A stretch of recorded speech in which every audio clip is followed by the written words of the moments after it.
Yeroo tokko tokko namoonni waa'ee amantii gaafa barsiisanii waanuma macaafa qulqulluu irra hin jirre, waanuma dubbii dhugaa macaafa qulqulluu hin taane yeroo isaan barsiisan nageenya. Haa ta'u malee dogoggora isaan hubatanii barsiisan sana keessatti Waaqayyo nama gargaaree hafuura qulqulluun gargaarsa namaaf kennee dhugaa warra hubachuu qaban, warri dhugaa hubachuu qaban dhugicha akka isaan hubataniif ayyaanni Waaqayyo karaa hafuura qulqulluu nama hundumaaf kennaa ta'e kennameera. Kanaaf namni Kiristoositti amanee Waaqayyo irraa karaa Kiristoos lammaffaa dhalate tokko waa'ee amantii akkamitti yoo beeke gaariidha. Hiika amantii isa dhugaa yoo beeke baay'ee dinqii akka ta'ee fi ittuu hubannaansaa beekumsi inni ittiin Waaqayyoon beeku gara beekumsa qulqulluutti yookaan immoo gara guddina ta'uu qabuutti yookaan immoo gara guddina deemuu qabuutti guddachaa akka deemu macaafa qulqulluutu nu barsiisa. Keessumaa waa'ee amantii gaafa laallu amantiin instrumentii yookaan immoo harka nu ittiin fayyina Waaqayyo nuuf kenne furannu waan ta'eef, harka nu ittiin fayyina Waaqayyo karaa ayyaana isaa nuuf kenne furanne waan ta'eef waa'ee amantii sirriitti hubachuu fi sirriitti beekuun baay'ee gaariidha. Sababii isaa namni amantiin akkam akka ta'e hin beekne, hiikni amantiin dhugaan kan isaaf hin galle waa'ee amantii baruu hin danda'u. Waa'ee amantii beekuu hin danda'u taanaan waa'ee Waaqayyoo beekuu hin danda'u.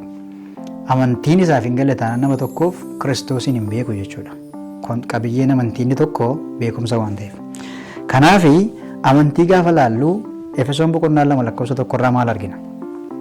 Efesoon boqonnaa 2 lakkoofsa 1 hanga 8tti waan jiru macaafa qulqulluu irraa laalla jechuudha. Lakkoofsa 1 irratti maal jedhaa? Isin kanaan dura irra daddarbaa keessanii fi cubbuu keessaniin karaa hafuuraa duutanii turtan. Boqonnaa 2 lakkoofsa 1. Isin kanaan dura karaa hafuuraa irra daddarbaa keessaniif cubbuu keessaniin duutanii turtan. Yeroo sanatti isin toora biyya lafaa kana duukaa buutanii deddeebi'aa aboo qilleensa keessa jiru irratti isa gooftummaa qabuuf abboomamaa turtan. Hafuurichi hamaan amma namoota Waaqayyoof hin abboomamne gidduutti hojjechaa jira.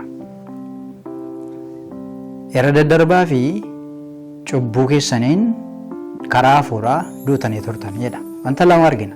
Inni tokkoffaan irra daddarbaadha. Inni lammaffaan cubbuudha. Irra daddarbaa jechuun ulaagaa Waaqayyoon gammachiisuudhaaf, fuula Waaqayyoo dura dhaabbachuudhaaf ulaagaa Waaqayyoo kaa'e jechuudha. Namni tokko ulaagaa Waaqayyoo kaa'e sana keessa yoo darbe malee fuula Waaqayyoo dhaabbatee fuula Waaqayyoo duratti argamuu hin danda'u. Sababiin isaa Waaqayyoo guutummaa guutuutti qulqulluudha. Waaqayyoo guutummaa guutuutti qajeelaadha. Waaqayyo guutummaa guutuutti sirriidha. Adabbiin isaa firdiin isaa qajeelaadha. Adabbiin isaa firdiin isaa sirriidha. Fuula isaa dura dhaabbachuunis immoo karaa qajeelina kana malee hin danda'amu jechuudha.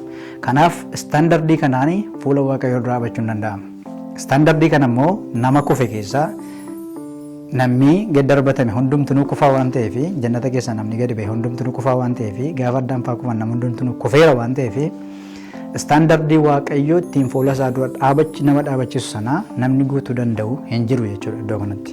Kanaaf karaa hafuuraa maal taane irraa duunee turre jechuudha. Lakkoofsa 3 irratti immoo nus hundumti keenya hawwa foon keenyaa duukaa buunee akka fedha namummaa keenyaa fi yaada keenyaatti warra akkasii gidduu jiraanneerra.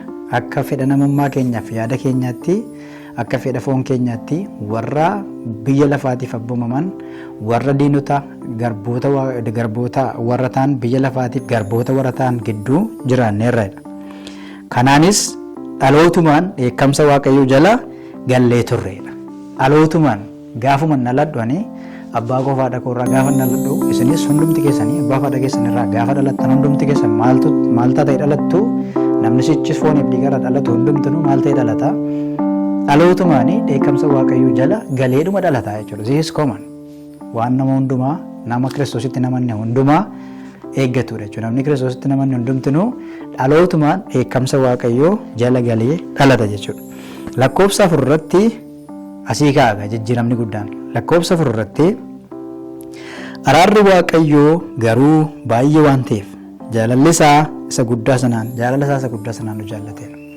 Kanaaf gara Kiristoositti dhufuun keenya, gara fayyinaa dhufuun keenya, gara amantii dhufuun keenya sababa jabina keenyaati deebisanii isin gaafadha jechuudha. Gaaffin isin gaafadha isintu deebinaa deebisa. sababa nuyi waaqayyoo yaannee fi sababa soomaaf sagada keenyaatii fi sababa araarri waaqayyoo nu barbaachisa jennee yaannee fi gara mootummaa waaqayyootti deebi'uun nu barbaachisa jennee waan yaannee fi dhalootumaan dheekkamsa waaqayyoo jala jirra jennee waan yaannee fi sababiin isaa maaliree sababa araara waaqayyootii fi sababa jaalalli waaqayyoo guddaa ta'eef akka ta'e macaafatu nutti hima jechuudha. Sababa araarri waaqayyootii fi jaalalli waaqayyoo baay'ee akka namni yaadu gararraa guddaa waan ta'eef kun sababii isa tokko jechuudha. Sababii isaa hangafaati. Araarri waaqayyoo fi jaalalli waaqayyoo guddaadha.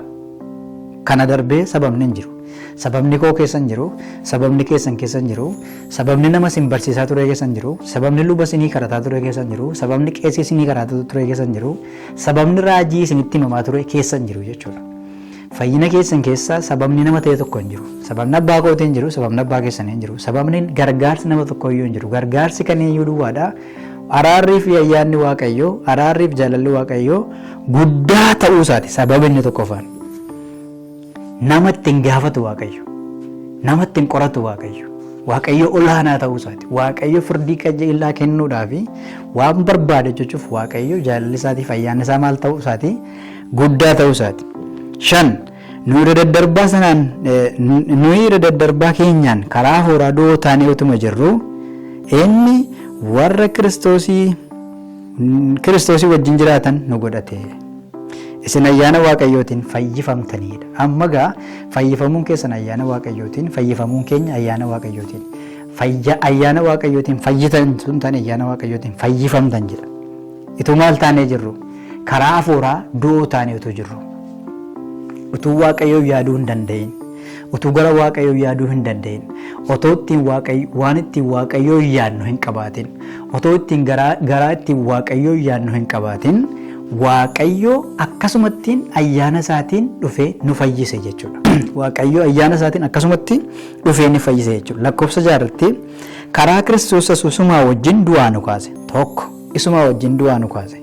Waaqayyoo abbaan karaa Kiristoos isumaa wajjin du'aa nu kaase tokko.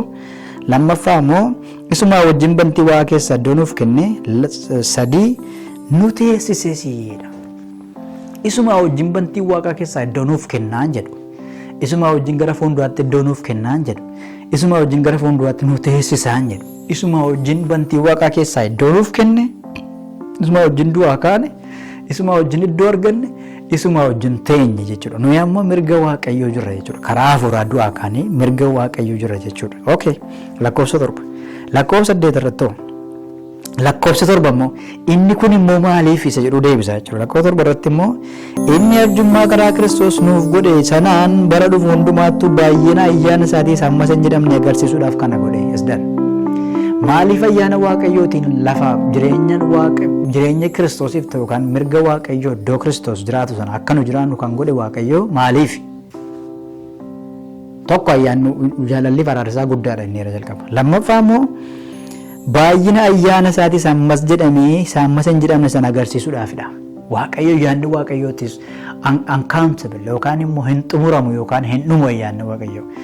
Namoota hamma kana fayyisaa, namoota hamma kana jaallataa, namoota hamma kana jibba jechuu hin dandeenyu. Ayyaanni waaqayyoo nu warra du'ootaaf iyyuu baay'achuusaa hammam ayyaanni waaqayyoo guddaa akka ta'e, hammam daangaa darbee du'a keessa namoota kaasuu akka danda'e agarsiisuudhaaf kana godhe. Ayyaanni waaqayyoo safara hin qabu jechuudha.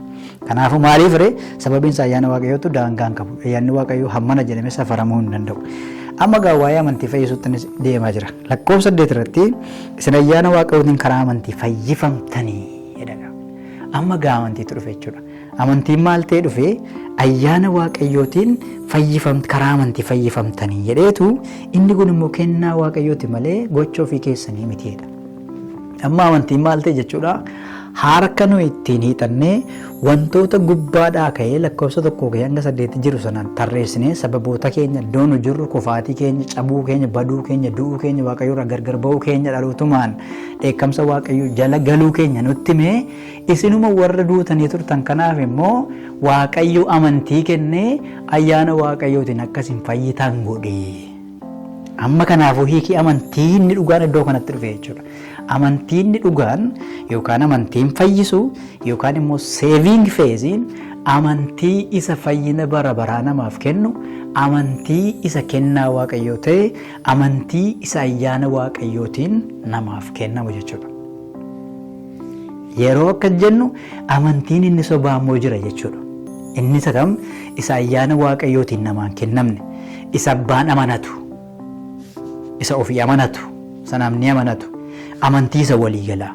The common faith, amantii sobaa, amantii fayyina Waaqayyoon geessu, amantii dhugaan taane, amantii fayyina Waaqayyootti nama hin geessine, amantii jireenya bara baraatti nama hin geessine, amantii Yesuus Kiristoos gooftaa ta'uusaa akka nuyi hin amanne godhu jira jechuudha. Amantiin inni dhugaan kun garuu elementoota gurguddoo sadii qaba. Elementoota gurguddoo sadii qaba. Kutaa itti aanu keessatti waa'ee elementoota amantii gurguddoo sadan akkamittiin amanaan tokko dhugaa akka ta'e, amantiin tokko dhugaa akka ta'e kan nutti agarsiisu macaafa keenyarraa kutaa itti aanutti wal wajjin barannaa. Hammasitti ayyaanni fi nagaan isiniif haa baay'atu. Jaalala keessa yoo ta'e viidiyoo kana hiriyoota keessaniif sheerii godhaa. Waaqayyo ayyaana isiniif haa baay'isu.